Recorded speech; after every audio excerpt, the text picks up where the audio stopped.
अमिता भी उसी घर के सामने जाकर खड़ी हो जाती है जहाँ से थोड़ी देर पहले अनिकेत गया था।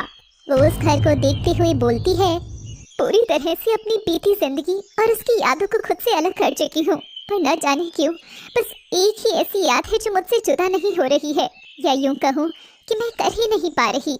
वो रोते हुए वहाँ से चली जाती है। दूसरी तरफ रिद्धि अपनी ही सोच में गुम थी। थोड़ी देर में अमिता वहाँ आती है।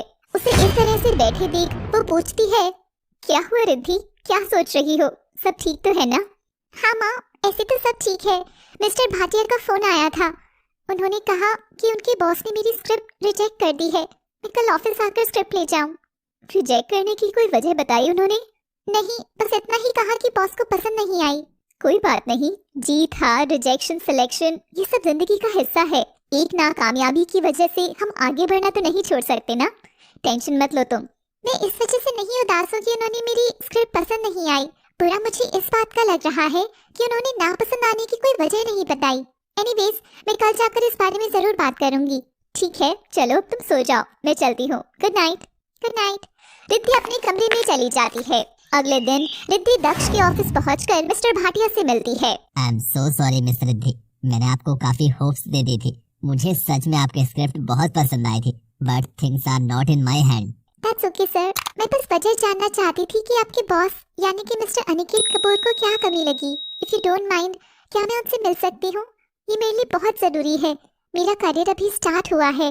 प्रैक्टिकल ग्राउंड्स पर मेरा कोई एक्सपीरियंस ही नहीं है अभी, इसलिए मैं उनसे बात करके अपने ड्रॉबैक्स जानना चाहती हूँ।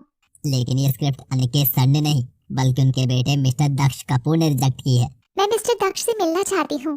पर please sir, it's a request. Okay, मैं बात करके देखता हूँ। अगर वो मानेंगे तभी मैं आपको उनसे मिलवा सकता हूँ। That's the max I can do for you. Thank you so much sir. Mister Bhatia Daksh को फोन करते हैं। हेलो सर, जिस लड़की की स्क्रिप्ट मैंने आपको कल दिखाई थी वो आपसे मिलना चाहती है। वो वजह जानना चाहती है कि आपको क्या पसंद नहीं आया। ठीक है, आप उसे मेरे कैबिन में भेज दीजिए। ओके। मिस्टर भाटिया रिद्धि से कहते हैं, सर आपसे मिलना चाहते हैं, आप उनके कैबिन में चली जाइए। यहाँ से 2 कैबिन छोड़कर उनका कैबिन है। ओके। रिद्धि दक्ष के केबिन के दरवाजे पर पहुंचती है। दक्ष अपनी चेयर पर बैठकर एक फाइल पढ़ रहा था। मैं कम इन सर? दक्ष अभी भी फाइल पढ़ ही रहा था। वो बिना उसकी तरफ देखे बोलता है, come in. Hello sir, I am Riddhi Agarwal. Sit. Riddhi बैठ जाती है। एक शांति सी छा गई थी उस केबिन में। दक्ष अभी भी अपनी फाइल पढ़ रहा था।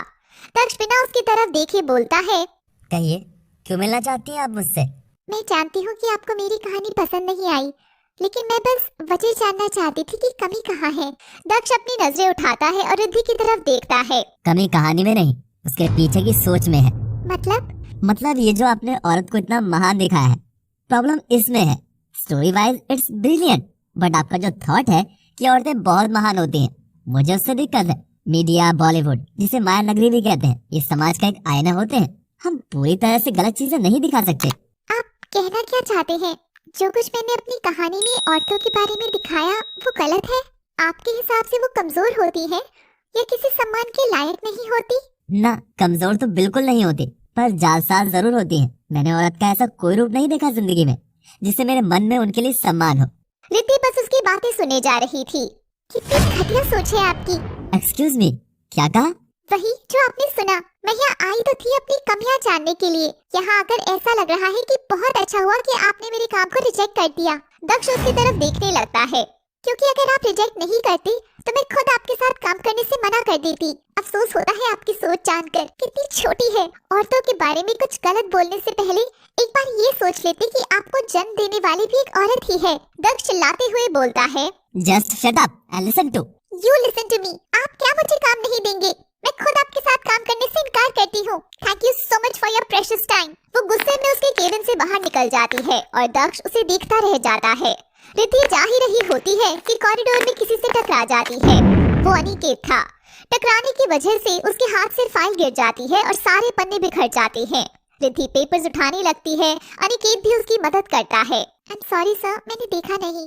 अनिकेत उन पेपर्स में से एक पेपर उठाकर उसे पढ़ने लगता है। Interesting, I can say amazing. ये तुमने लिखा है? जी। तब तक मिस्टर भाटिया वहाँ आ जाते हैं।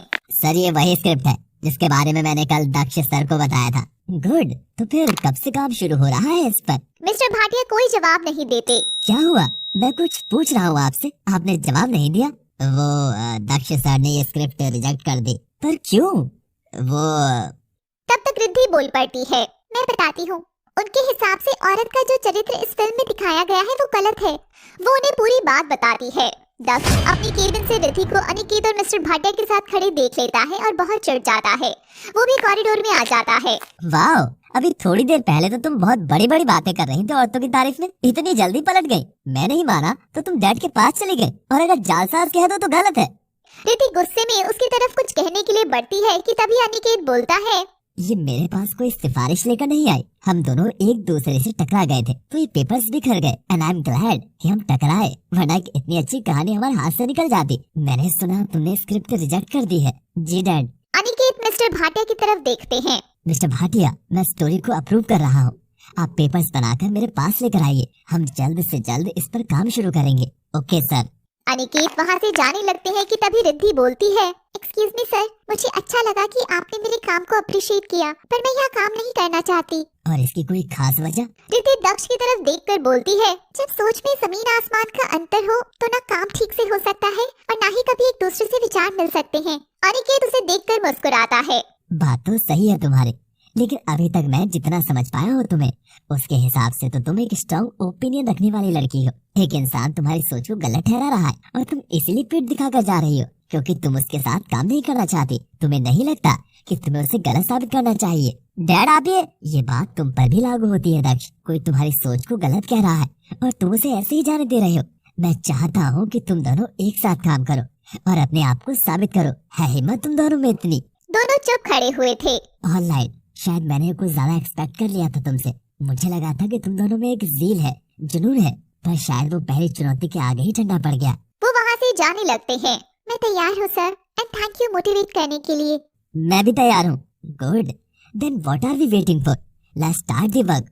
मिस्टर भाटिया, आप पेपर्स बनाकर मेरे कैबिन में ले आइए और मिस रिद्धि को जो भी फॉर्मेलिटीज पूरी करनी है, पेमेंट, टाइमिंग्स वगैरह का, उन्हें गाइड कर दीजिए। Sure sir. और एक बात रिद्धि, तुम इस फिल्म की डायरेक्शन में भी हेल्प करोगी। रिद्धि और दक्ष दोनों एक दूसरे की तरफ देखते हैं। दोनों की आंखों में एक दूसरे के लिए गुस्सा था। दक्ष वहाँ से चला जाता है। रिद्धि मिस्टर भाटिया के साथ चली जाती है। सारी फॉर्मेलिटीज कंप्लीट करने के बाद भी वो वहाँ से चली जाती है। रिद्धि अपने घर पहुँचती है। अरे रिद्धि, बहुत टाइम लग गया तुम्हें। तुम तो स्क्रिप्ट वापस लेने गई थी ना? स्टोरी पास हो गई है मेरी, कल से ऑफिस जाना है मुझे। अमिता खुश होते हुए बोलती है, ये कैसे हुआ? कल तक तो तू कह रही थी कि बॉस को पसंद नहीं आई। बॉस को नहीं आई, लेकिन उनके फादर को पसंद आ गई। आई मीन सुपर बॉस को। वो उन्हें ऑफिस में जो कुछ भी हुआ सब बताती है। जो बातें तुम बता रही हो उस हिसाब से तो शायद उसका किसी औरत के साथ कोई खराब एक्सपीरियंस रहा होगा, जिसकी वजह से उसकी सोच ऐसी बन गई है। एक्सपीरियंस तो मेरा भी एक आदमी के लिए अच्छा नहीं रहा, लेकिन इस वजह से मैं दुनिया के हर आदमी को गलत तो नहीं समझने लग गई। मुझे समझ नहीं आता लोग इंसान को इंसान के नजरिए से क्यों जज नहीं करते। ये आदमी है तो ऐसा होगा, ये औरत है तो ऐसा होगा। आई मीन कम ऑन, हर इंसान की डिफरेंट पर्सनालिटी होती है। जेंडर क्या है, इससे क्या फर्क पड़ता है? बात तो सही है तुम्हारी, पर हम किसी की सोच तो नहीं बदल सकते।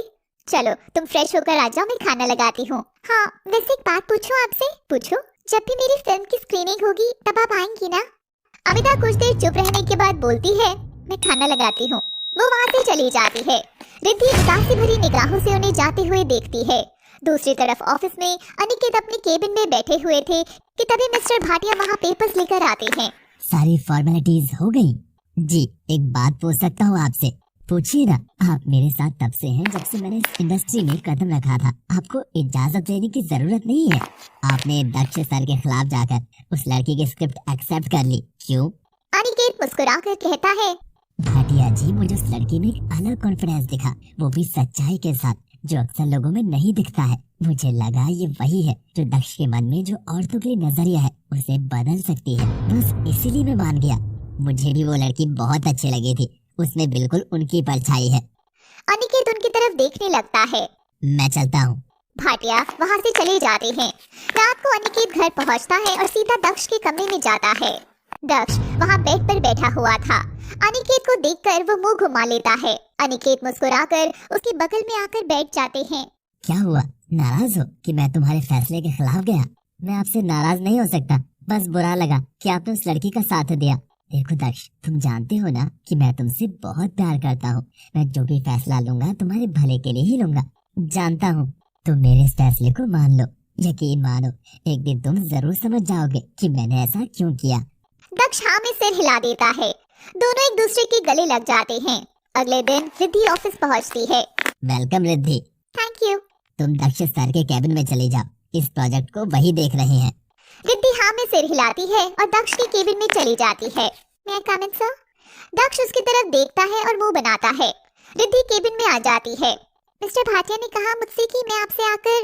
दक्ष बीच में ही उसकी बात काटते हुए किसी को फोन मिलाता है।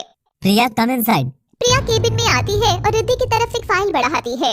ये लीड एक्टर और एक्ट्रेस के ऑडिशन के लिए कुछ कैंडिडेट्स की प्रोफाइल है जो पहले से हमारे डेटाबेस में थी। इनके अलावा आपको एक ऐड हमारे प्रोडक्शन हाउस की वेबसाइट और सोशल मीडिया पर डालना होगा और एप्लीकेशंस की एक लिस्ट बनानी होगी। हमने ऑडिशंस की डेट नेक्स्ट वीक की रखी है। सर चाहते हैं कि इस मूवी में जो कोई जाने माने एक्ट्रेस ना हो, न्यू फेसेस हो। श्योर। प्रिया वहाँ से चली जाती है। रिद्धि भी वहाँ से जाने लगती है कि तभी दक्ष उसे रोकता है। तुम्हें क्या लगता है कि तुम जीत गई? सिर्फ डैड की वजह से मैं इस प्रोजेक्ट में इन्वॉल्व हूँ। मैं तुमसे अभी से कह रहा हूँ कि मूवी फ्लॉप ही होगी। बड़े एक्टर्स को लेकर मैं जानबूझकर अपनी कंपनी का लॉस नहीं कर सकता। ये तो वक्त ही बताएगा सर कि मूवी हिट होगी या फ्लॉप। वैसे आई एम ग्लैड कि आपने फ्रेश फेसेस लेने की बात की। वो क्या है ना, आजकल लोगों की सोच बदल गई है। अब लोग उन्हीं 2-4 एक्टर्स को देखने में इंटरेस्ट नहीं लेते, अच्छी एक्टिंग और नए चेहरे देखना चाहते हैं। So for that thank you so much. मैं चलती हूँ, काफी काम है मुझे। दक्ष उसकी ये बात सुनकर बहुत चिढ़ जाता है और गुस्से से उसकी तरफ देखता है। रिद्धि मुस्कुराते हुए वहाँ से चली जाती है। दो अलग सोच के व्यक्ति जब एक साथ काम करेंगे तो एक दूसरे पर क्या प्रभाव पड़ेगा इनका? क्या इनमें से कोई भी बदलेगा या फिल्म खत्म होने तक इनकी सोच ऐसे ही बनी रहेगी? इन सारे सवालों के जवाब जानने के लिए देखते फैशन से रिलेटेड कोई कहानी देखना चाहते हैं तो हमें कमेंट सेक्शन में जरूर बताएं। हम अपनी अगली कहानी में आपकी बात रखने की पूरी कोशिश करेंगे। Till then, stay tuned.